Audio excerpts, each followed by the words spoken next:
ان کے ناقدین الزام لگاتے ہیں کہ اس دور میں پنجاب میں زمینوں سے زیادہ پیداوار لینے کے لیے غیر ملکی تنظیموں کے تعاون سے بہت سے تجربات ہوئے۔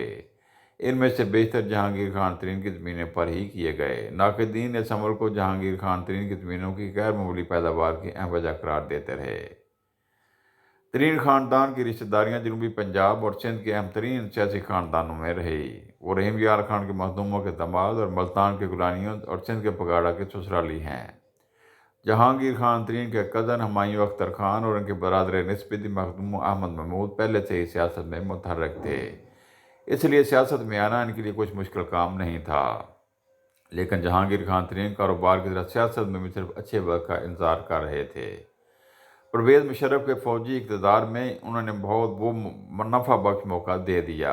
وہ مسلم لیگ کاف میں شامل ہوئے اور 2002 کے انتخابات میں قومی اسمبلی کے لودھراں سے رکن منتخب ہوئے۔ انہیں وفاقی وزیر بننے کی پیشکش ہوئی جسے انہوں نے ٹھکرا دیا، لیکن جب وزیر اعلیٰ پنجاب کے پاس ان کے منہ مانگے محکمے کی پیشکش لے کر آئے تو وہ انکار نہ کر سکے اور ایک بار پھر زراعت کے صوبائی محکمے سے وابستہ ہو گئے۔ اس دوران زمینوں کی خریداری بھی جاری اور سرکاری خرچ پر نت نئے تجربات بھی۔ کچھ عرصے بعد وہ وزیر اعظم شوکت عزیز کے وزیر صنعت و پیداوار بن گئے، لیکن ایک بار پھر ناقدین نے شور مچایا کہ اس دوران ملک کے ساتھ ساتھ جہانگیر خان ترین نے بھی خوب ترقی کی۔ 2008 میں اپنے ایک رشتہ دار پیر صاحب پگاڑا کی مدد اور ٹکٹ پر قومی اسمبلی کے رکن بن گئے۔ 2011 میں انہوں نے درجن بھر ہم خیال ارکان قومی اسمبلی کو اکٹھا کیا اور ایک مضبوط سیاسی پریشر گروپ کے طور پر سامنے آئے۔ ابھی یہ گروپ اپنی آئندہ کی سیاست پر غور و فکر ہی کر رہا تھا کہ اچانک خبر ہے جہانگیر خان ترین عمران خان کی تحریک انصاف میں شامل ہو گئے۔ خود اس گروپ کے ارکان بھی حیران رہ گئے کہ کس طرح ان کی طاقت کو استعمال کر کے جہانگیر خان ترین نے ایک لمبی چھلانگ لگائی اور خود یہ گروپ دیکھتا ہی رہ گیا۔ پی ٹی آئی میں ان کی آمد اور پھر اہم ترین عہدے تک ترقی بھی آسان نہیں رہی۔ سن 2015 میں پی ٹی آئی میں پارٹی انتخابات کروانے والے پارٹی رہنما جسٹس وجیہ الدین نے الزام لگایا کہ جہانگیر خان ترین نے دولت کے بل بوتے پر پارٹی انتخابات میں دھاندلی کی۔ عمران خان نے جسٹس وجیہ کی بات سنی انسنی کر دی، جس پر جج جسٹس وجیہ نے پی ٹی آئی چھوڑ دی۔ اس وقت جہانگیر خان ترین بہت فخر سے کہتے تھے کہ عمران خان ان کا مشورہ بہت غور سے سنتے ہیں۔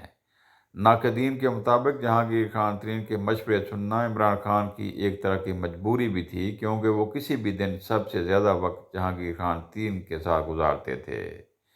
لیکن جہانگیر خان ترین کے خلاف ایک عدالتی فیصلے کے بعد ان پر پارلیمانی سیاست کا دروازہ ہمیشہ کے لیے بند ہو گیا، جب سابق چیف جسٹس ثاقب نثار کی سربراہی میں قائم 3 رکنی بینچ نے دسمبر 2017 میں جہانگیر خان ترین کو آئین کی آرٹیکل 62(1)(f) کے تحت نااہل کر دیا۔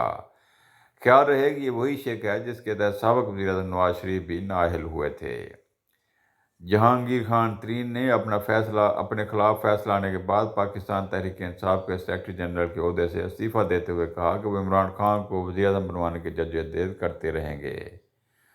وہ اپنے اس عزم پر انتخابات کی تیاری اور پی ٹی آئی کی انتخابی مہم کے دوران ہی نہیں، حکومت سازی کے عمل کے دوران بھی سختی سے کاربند رہے۔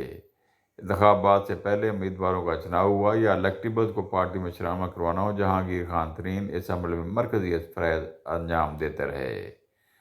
جنوبی پنجاب میں مسلم لیگ کے اہم رہنماؤں کو توڑ کر تحریک انصاف میں لانے کا چہرہ بھی جہانگیر خان ترین کے ساتھ جاتا ہے۔ انتخابات کے بعد جب پی ٹی آئی کو مطلوبہ اکثریت نہ مل سکی تو یہ جہانگیر خان ترین ہی تھے جو تنہا اپنا جہاز لے کر نکلے اور آزاد حیثیت میں منتخب ہونے والے ارکان کو اپنے پرائیویٹ جیٹ میں لا کر بنی گلہ لے کر آئے۔ جب قومی اسمبلی اور پنجاب اسمبلی مطلوبہ ارکان کی حمایت حاصل ہو گئی تو عمران خان نے وزارت عظمیٰ کا حلف اٹھا لیا تو اگلے ہی روز جہانگیر خان ترین نے اعلان کیا کہ ان کا وعدہ پورا ہوا، وہ اپنے کاروبار اور خاندان پر توجہ دینے کے لیے لندن جا رہے ہیں۔ تاہم مبصرین کے مطابق مرکز اور خاص طور پر کس رکن کو کون سی وزارت دینی ہے، وہ اس میں جہانگیر خان ترین نے نہ ہوتے ہوئے بھی مبینہ طور پر اہم کردار ادا کیا۔ عمران خان کے وزیر اعظم منتخب ہونے کے بعد جہانگیر خان ترین کو مبینہ طور پر وزیر اعظم سیکریٹریٹ میں ایک کمرہ بھی الاٹ کیا گیا، تاہم تحریک انصاف اس کی تردید کرتی رہی۔ بعض تجزیہ نگاروں کے مطابق اقتدار کے چند ہی ماہ میں جہانگیر خان ترین کا قریبی حلقہ اثر عمران خان سے دور ہوتا گیا یا دور کر دیا گیا۔ عمران خان میں فاصلے بڑھنے لگے، مگر جب بھی کوئی بڑا معاملہ ہوتا، کسی پارٹی سے ڈائیلاگ یا اتحاد کی بات ہوتی تو جہانگیر خان ترین کو بلایا جاتا، مگر پھر وقفے بڑھتے گئے۔ اس دوران عمران خان کی نئی کچن کابینہ بن گئی۔ Principal secretary Azam Khan, first lady Bushra Bibi اور شفیع بخاری اس کابینہ کے اہم ترین رکن بنے۔ یوں جہانگیر خان ترین کا رہتا سہتا اثر و رسوخ بھی کم ہو گیا۔ عمران خان کے قریبی حلقوں میں یہ بات زیر گردش رہی، مگر پھر دم توڑ گئی۔ بعد ازاں ان کے قریبی حلقے اسد عمر بھی شامل ہو گئے، جو ترین کے خلاف پہلے سے تھے، اور اس سے ترین مخالف حلقہ اور طاقتور ہو گیا۔ خان اور ترین کے درمیان فاصلے اس وقت بڑھے جب دونوں خاندانوں خواتین میں بھی نہ بن سکی۔ اس کی وجہ فرسٹ لیڈی کی روحانی کرامات کے حوالے سے ترین خاندان کی خواتین کی غیر محتاط گفتگو تھی۔ ملک میں چینی کے بحران پر کمیشن بنایا گیا تو کمیشن کی رپورٹ میں الزام عائد کیا گیا کہ مبینہ طور پر پی ٹی آئی سے تعلق رکھنے والی اہم کاروباری شخصیت جہانگیر خان ترین، سابق حکمراں شاہ شریف خاندان، گجرات کے چودھری برادران، سندھ اور پنجاب کی حکومتوں نے فراڈ اور ہیرا پھیری کی۔ اس دوران میں پاکستان کے وفاقی تحقیقات ادارے نے جہانگیر خان ترین کے بیٹے علی ترین کے خلاف منی لانڈرنگ کا مقدمہ بھی درج کیا گیا۔ جہانگیر خان ترین نے ایک انٹرویو میں بتایا کہ میرے اور میرے خاندان کے خلاف تمام الزامات بے بنیاد اور من گڑت ہیں۔ میرا سب کچھ ڈکلیئر ہے، یہ ہمارے خلاف سوچی سمجھی سازش ہے۔ حقائق کو نظر انداز کرتے ہوئے ہمارے خلاف مہم چلائی جا رہی ہے۔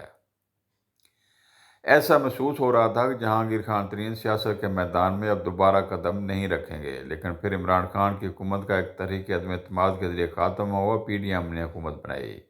ایسے میں جہانگیر خان ترین کے زیر سایہ ایک اور ہم خیال گروپ تشکیل پایا، جس نے تحریک انصاف کی قومی اور پنجاب اسمبلی کے 30 ارکان شامل تھے۔ 9 مئی کے واقعات کے بعد تحریک انصاف میں تقریر کابی کا ایک اور سلسلہ شروع ہوا تو جہانگیر خان ترین ایک بار پھر سیاست میں متحرک ہوئے۔ اگستہ روز ان کی جانب سے استحکام پاکستان پارٹی کا قیام کا اعلان کیا گیا، لیکن سوال یہ ہے، اب بھی اپنی جگہ موجود ہے کہ آیا جہانگیر خان ترین 2018 کی طرح اس بار بھی کنگ میکر کا کردار ادا کریں گے؟